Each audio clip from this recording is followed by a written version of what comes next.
The road to Shure now hosts a sad parade.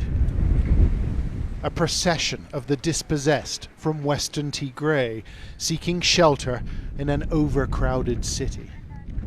More than 30,000 have made this journey in the past 10 days. Where are you going? How do you feel?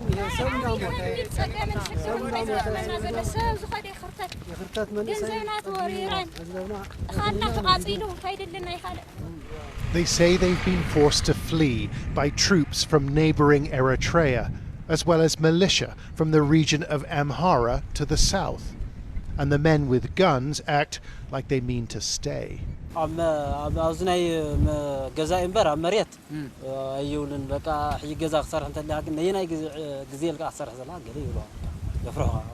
The Ethiopian government spent 5 months denying the existence of Eritrean troops and tanks and armored vehicles in Tigray, although they've dropped that pretense.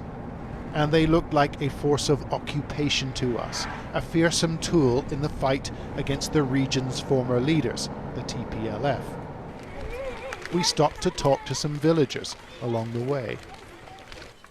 How many Eritrean soldiers are there? I asked. Lots, she whispered. And do the villagers have to be careful what they say? The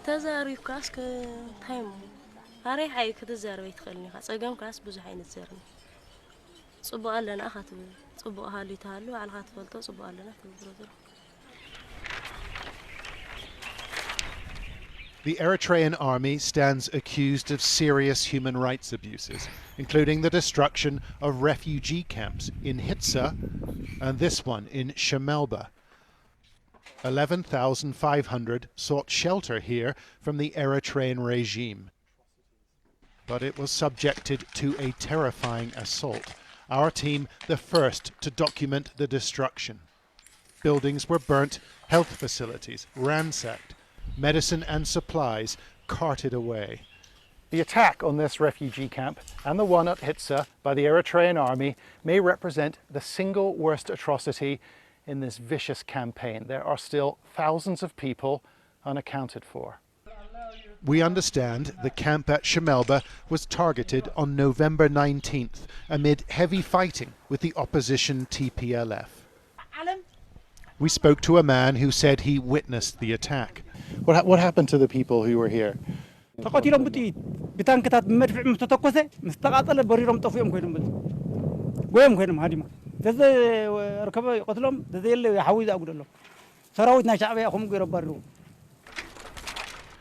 The camp at Hitsa was attacked and partially destroyed in mid-November. According to one camp resident, refugees were held for months without food and clean water.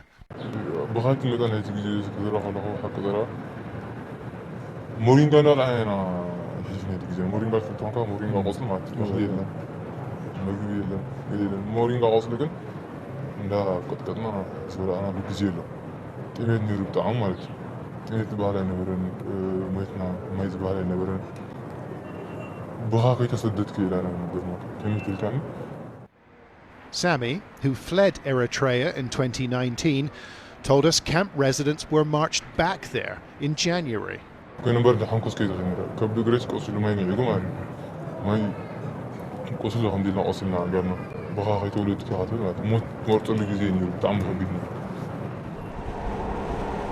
He says he managed to escape in a border town on the Ethiopian side, but aid workers told us thousands of refugees have been forced to return to Eritrea.